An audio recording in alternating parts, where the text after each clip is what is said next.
बिस्मिल्लाहिर्रहमानिर्रहीम। MGT 510 mid term का आज हम सब्जेक्टिव तैयार करेंगे। तो इसके अंदर मोस्ट इंपॉर्टेंट जो क्वेश्चन है मैंने ऐड किए हैं इसमें, तो आपने इन सब क्वेश्चन को अच्छे से रेडी करना है। और अगर आप इन क्वेश्चंस को गौर से समझ के तैयार करेंगे ना, तो इससे आपकी MCQs की भी तैयारी हो जाएगी। ठीक है। So question number 1, describe avoidable cost, give 2 examples. तो साथ में ना मैंने ये रोमन में भी लिख दिया है, अगर आपको समझ नहीं आ रही तो आप इसको भी रीड आउट कर सकते हैं। ठीक है। इसका आंसर है avoidable cost are expenses that can be eliminated और रिड्यूस थ्रू स्पेसिफिक एक्शंस। यानी कि अवॉइडेबल कॉस्ट जो है वो ऐसे एक्सपेंसेस हैं जिनको ख़ास एक्शंस के ज़रिए एलिमिनेट किया जाता है। ठीक है, या रिड्यूस किया जाता है। एग्जाम्पल्स इसकी दी हुई हैं, include unnecessary overtime payments and excessive material waste. ठीक है, यानी कि फजूल ओवर टाइम पेमेंट्स और ज़्यादा मटेरियल वेस्ट, ये इसकी एग्जांपल है। Okay, question number 2, if the quality of a product exceeds expectations then what you say about quality. अगर तो जो प्रोडक्ट की जो इसमें क्या कह रहे हैं कि if the quality of product exceed, ठीक है, अगर प्रोडक्ट की क्वालिटी को बढ़ा दिया जाए, ठीक है, तो फिर आप क्या कहेंगे इसकी क्वालिटी के बारे में।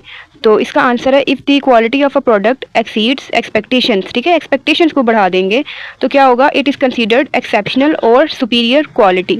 ठीक है, तो उसे एक्सेप्शनल या सुपीरियर क्वालिटी कहा जाता है। Question number 3, how the prevention cost incurred by a manufacturing business can be minimized. So इसका आंसर है prevention cost in manufacturing can be minimized by investing in proactive measures like robust quality management systems and regular training programs to prevent error।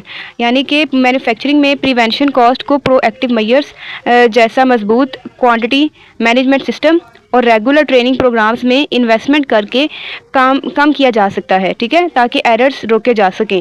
Question number 4, why the customer is the जज of quality. इसका answer है customers जज quality because they directly experience and assess products और services. ठीक है, customer quality का जज होता है क्योंकि वो प्रोडक्ट्स या सर्विसेज को डायरेक्ट एक्सपीरियंस करता है। ठीक है, determining whether they meet their expectations and requirements. ठीक है, कि वो उनकी एक्सपेक्टेशंस पे और रिक्वायरमेंट्स को पूरा करता भी है या नहीं, तो उसे कहते हैं हम कस्टमर जज।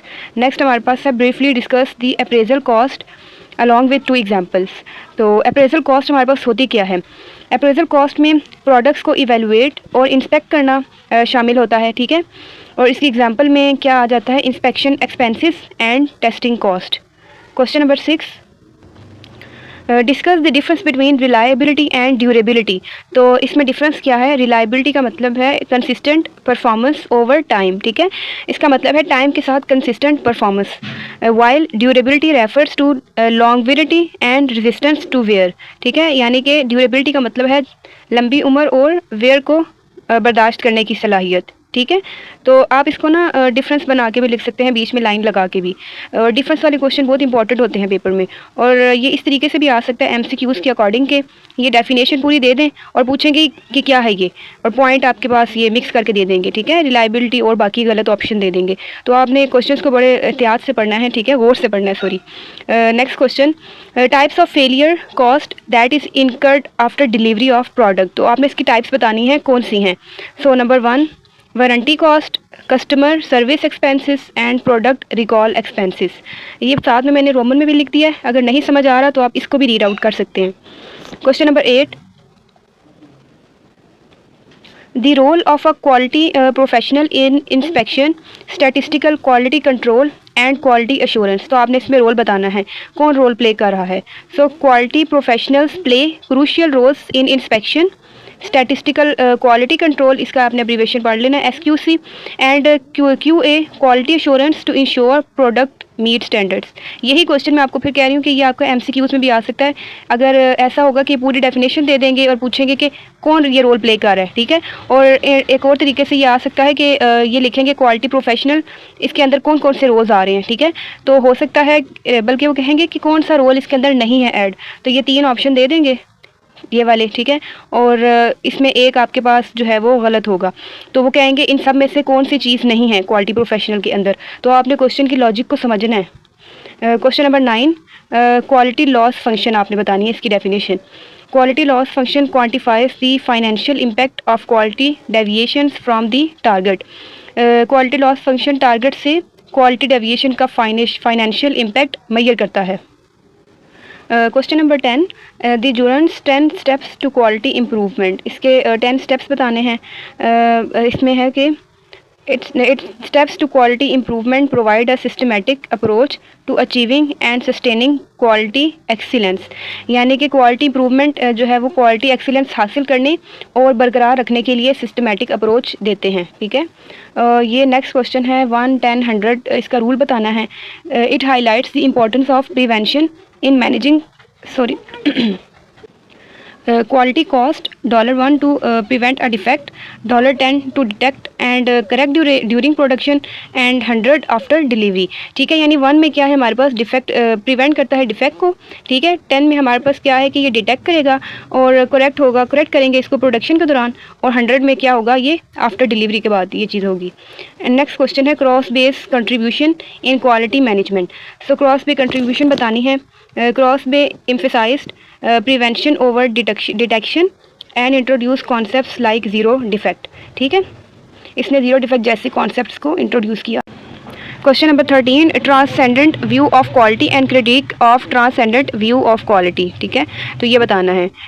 It sees quality as an abstract concept. ठीक है, इस व्यू में क्या होगा, क्वालिटी को एक एब्स्ट्रैक्ट कॉन्सेप्ट समझता है, while critic argues it lacks practically and measurability. जबकि क्रिटिक्स कहते हैं इसमें प्रैक्टिकली और मेजरेबिलिटी की कमी है। ठीक है, क्वेश्चन नंबर यहाँ पे जो क्रिटिक्स है ना वही होते हैं कि जो एक तो होता है ना पॉजिटिव चीज़ों को भी नोट करते हैं, और एक क्रिटिक होते हैं जो नेगेटिव चीज़ों पे बात कर रहे होते हैं। ठीक है, सो नेक्स्ट हमारे पास है question number 14, how quality control is customer driven.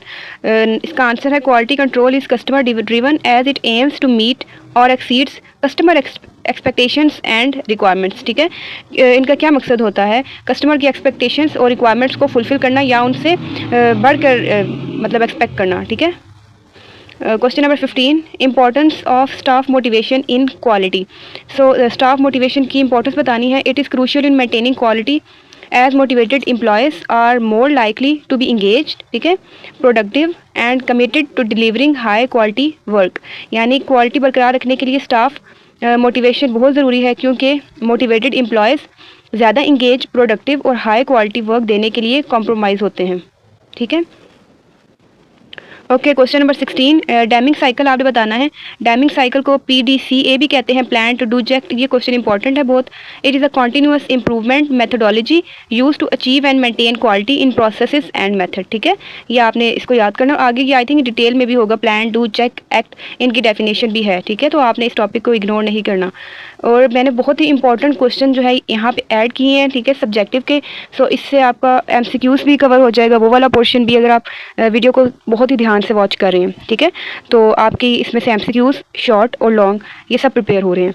और लाजमी आपने ये वीडियो अपने फ्रेंड्स के साथ शेयर करनी है अगर आपको वीडियो अच्छी लग रही है, और कमेंट्स में लाजमी आपने बताना है कि आपका कितना % पेपर इस वीडियो में से आया है। Okay, question number 17, Theory of variance and its types। Theory of variance explains the difference between planned and actual performance। ठीक है, इसके अंदर प्लान और एक्चुअल परफॉर्मेंस आ जाती है इसके दरमियान। और इट टाइप्स, इसके अंदर इसकी जो टाइप्स हैं वो हैं, एक favourable variance actual better than plan, and unfavourable variance actual worse than plan. तो ये दोनों टाइप्स आपने याद कर लेनी है। नेक्स्ट डिफरेंस है authority and control in old versus new paradigm. तो आपने इसका डिफरेंस बताना है।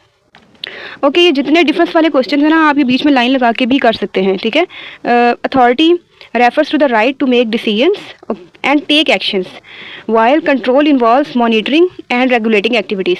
इसके अंदर अथॉरिटी में क्या होता है, उनके पास राइट होता है कि वो डिसीजन लें और कोई एक्शन लें। ठीक है, कंट्रोल के अंदर क्या आ जाता है, आप मॉनिटर कर सकते हैं और एक्टिविटीज़ को रेगुलेट कर सकते हैं। In the old paradigm authority was centralised. ठीक है, ये सेंट्रलाइज्ड थी ओल्ड पैराडिम में, जबकि न्यू पैराडिम में क्या हो गया, कंट्रोल डिसेंट्रलाइज्ड हो गया। ठीक है, question number 19, unavoidable cost with 2 example. Unavoidable cost कौन सी कॉस्ट होती है, are those incurred regardless of production और एक्टिविटी लेवल्स। यानी वो हैं जो प्रोडक्शन या एक्टिविटी लेवल से फ़र्क नहीं पड़ने पर भी इनकर होती हैं। ठीक है, जैसे rent, insurance, premiums. Question number 20, employees of the organization are important to the quality of product, what is the way of motivating employees. तो कह रहे हैं एम्प्लॉयज़ हैं जो ऑर्गेनाइजेशन के, ठीक है, वो इम्पॉर्टेंट है क्वालिटी ऑफ प्रोडक्ट में। तो आपने मोटिवेटिंग एम्प्लॉयज़ बताना कि एम्प्लॉयज़ को कैसे मोटिवेट किया जा सकता है, ठीक है। तो एम्प्लॉयज़ को motivate recognition, rewards, career development opportunities और पॉजिटिव वर्क इन्वायरमेंट क्रिएट करके किया जा सकता है, ठीक है। नेक्स्ट हमारे पास है comment on cost of quality. Cost of quality पे आपने कमेंट करना है। तो इसके अंदर क्या क्या चीज़ें आ जाती हैं, prevention, appraisal, failure cost, incurred to ensure product और service quality meet standard and customers expectations. Question number 22, explain briefly the quality assurance and its role in the operational management of business. तो इसका आपने role बताना है QA का। ये भी important question है, इसको आपने स्किप नहीं करना। ऑन द होल आपने फुल वीडियो को ही स्किप नहीं करना। अगर आपने प्रिपरेशन बिल्कुल नहीं की हुई तो आपने इसको इस वीडियो को अच्छे से वॉच करना है, ठीक है। QA ensures that the process and product meets predefined standards and requirement, ठीक है। ये जो QA है ना, ये इंश्योर करवाता है, ठीक है, यकीनी बनाता है कि प्रोसेस और प्रोडक्ट्स प्रीडिफाइंड स्टैंडर्ड्स और रिक्वायरमेंट्स को पूरा करें, ठीक है। It plays a vital role in ensuring consistency, reliability and customer satisfaction, ठीक है। ये सब चीज़ों पे काम कर रहे हैं। Question number 23, concept of quality. Quality के अंदर क्या आ रहा है, it is a customer expectations achieving compliance with standards, ठीक है, स्टैंडर्ड्स के साथ कंप्लायंस हासिल करना and continuous improvement efforts, improvements efforts पर मबनी है, ठीक है। नेक्स्ट क्वेश्चन है हमारे पास question number 24, Juran 3 points of QM। Quality management में इसके 3 पॉइंट्स बताने हैं। So first one is quality planning, quality control and quality improvement. अच्छा, यही क्वेश्चन MCQs में भी आ सकता है और दोनों तरीके से पूछा जा सकता है, ठीक है। मैंने आपको पहले भी बताया कि किस तरीके से ये क्वेश्चन पूछा जाएगा। नेक्स्ट क्वेश्चन है define internal and external cost. Internal cost में हमारे पास क्या होता है, internal cost are incurred within the organization due to poor quality, ठीक है। इंटरनल कॉस्ट वो हैं जो ऑर्गेनाइजेशन के अंदर पुअर क्वालिटी की वजह से इनकर होती हैं, ठीक है। एंड जबकि जो एक्सटर्नल कॉस्ट हैं it arise from quality issues experienced bye customers और सप्लायर्स, ठीक है। जो एक्सटर्नल कॉस्ट हैं वो कस्टमर या सप्लायर्स को फेस होने वाले क्वालिटी इश्यूज से पैदा होती हैं।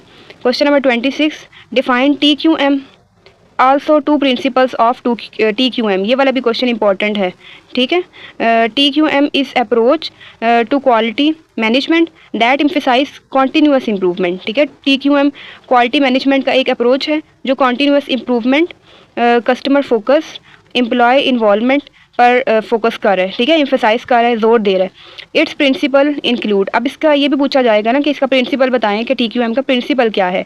So first one customer focus and second is continuous improvement. Question number 27, define QA with example. ये सारे क्वेश्चन बहुत इंपॉर्टेंट हैं, जितने ये क्वालिटी एश्योरेंस क्वालिटी वाले आ रहे हैं ना, ये सारे क्वेश्चन इंपॉर्टेंट हैं। QA की जो फर्स्ट हमारे पास है plan and systematic activities to ensure product और सर्विस मीट कस्टमर रिक्वायरमेंट, यानी इसके अंदर यही आ रहा है कि वो देख रहे हैं कि ये कस्टमर के रिक्वायरमेंट को पूरा कर रहे हैं कि नहीं, ठीक है। और नेक्स्ट है focus is on prevention of defect not just detection, ठीक है। इसका फोकस क्या है कि ये डिफेक्ट्स को भी प्रिवेंट कर रहा है, ठीक है, ना कि सिर्फ डिटेक्ट कर रहा है। और एग्जांपल में इसकी आ गया Egyptian pyramids, precise stone cutting insured quality. So next question, difference between traditional versus total quality management. इसमें हमारे पास ट्रेडिशनल में क्या होता है, it focus on productivity, inspection, short term profit and defect acceptable, ठीक है। एंड TQM किस पे फोकस करेगा, ये कस्टमर की सेटिस्फेक्शन पे, long term improvement, built into process, defects prevented. इनमें से आप कुछ नेम ना अच्छे से रेडी कर लें। इसमें ये जितने भी क्वेश्चन हैं ये मोस्ट इंपॉर्टेंट मैंने रेडी किए हैं, तो आपने इस वीडियो को फुल वॉच करना है, ठीक है, और अपना फीडबैक लाजमी शेयर करना है। Discuss cost of quality COQ बताना है, ठीक है। इसके अंदर हमारे पास फर्स्ट है कैटेगरी में प्रिवेंशन कॉस्ट, जिसके अंदर ट्रेनिंग प्लानिंग है, अप्रेजल में inspection and testing, internal failure means rework and scrap, external failure warranty returns. और इसका गोल क्या है, ये रिड्यूस कर रहा है फेलियर कॉस्ट को बाय इन्वेंटिंग इन प्रिवेंशन, ठीक है, प्रिवेंशन पर इन्वेस्ट करके फेलियर कॉस्ट कम कर रहा है। Okay, question number 30, what is the loss function, ठीक है, ये आपने बताना है इसका लॉस फंक्शन क्या है। Quality loss occurs when product deviates from target value, ठीक है। लॉस फंक्शन कहता है कि जब प्रोडक्ट टारगेट वैल्यू से डेविएट करता है, ठीक है, तो क्वालिटी क्या हो जाती है, लॉस होती है। Even small deviation cause customer dissatisfaction, छोटी डेविएशन भी कस्टमर को डिससेटिस्फाई करती है। और आगे इसका ये फार्मूला है, loss is directly proportional to deviation from target का स्क्वायर। फोकस किस पे कर रहा है, डिज़ाइन क्वालिटी इनटू प्रोडक्ट। इस क्वेश्चन नंबर 31 ये हमने पीछे PDCA वाला किया था, डेमिंग साइकिल शॉर्ट में, तो ये लॉन्ग में यहाँ पे आ गया, ठीक है। प्लान, डू, चेक, एक्ट, तो इसका इसमें नहीं है बल्कि आगे आएगा ये, ठीक है। इसके अंदर इसकी एग्जांपल जस्ट दी हुई है, improve a process, test, measure and standardise. Question number 32 compare, Juran, ये जो भी वर्ड है आप इसको पढ़ लें, Crosby and Deming's philosophies, इनको कंपेयर करना है। डेमिंग में क्या है, कॉन्टीन्यूस इंप्रूवमेंट्स हैं, 14 इसके पॉइंट्स हैं और PDCA इसके अंदर ऐड है। और जूरन में क्या है, quality trilogy, planning, control and improvement. And Crosby में quality is free, focus on zero defect and prevention. आप ये हाईलाइटेड जितने पॉइंट्स हैं ना, इनको रेडी कर लें तो ज़्यादा बेस्ट है, ठीक है। अब इनकी फुल डेफिनेशन करने से बेस्ट है कि आप इनके पॉइंट्स को अच्छे से रेडी कर लें और डेफिनेशन जब इनकी आएगी तो आप ये लिख सकते हैं। Question number 33 what is return on quality, ROQ बताना है क्या है। Measures financial impact of quality initiatives, ठीक है। And second point, ensures quality improvement add values not just cost. Question number 34 explain the historic development of quality management. So इसकी आपने history बतानी है कि कब से ये स्टार्ट हो रही है। 1920s में क्या था, Taylor scientific management, separation of planning and execution. फिर 1950 में रिलायबिलिटी। 1980s से 90s तक क्या हुआ था, TQM मूवमेंट, यानी customer focus, SPC and team work. और जब मॉडर्न में क्या है, 6 sigma, ISO standards and global competitiveness. Students video बहुत लेंथी हो जाएगी तो हम बाकी जो इसके जो क्वेश्चंस है वो पार्ट 2 में क्लियर करेंगे, ठीक है। इसकी ये फाइल जो है वो 25 पेजेस तक की है, ठीक है। अभी हमने 15 तक रेडी किए हैं। सो आपने इसका पार्ट 2 भी वॉच करना है, ठीक है। अगर आपने इस MJT 510 के सब्जेक्टिव पार्ट क्लियर करना है ना, तो आपने इसका सेकंड पार्ट लाजमी वॉच करना है और अपना फीडबैक आपने लाजमी देना है। बाकी क्वेश्चन हम सेकंड वीडियो में कंप्लीट करेंगे। Thank you.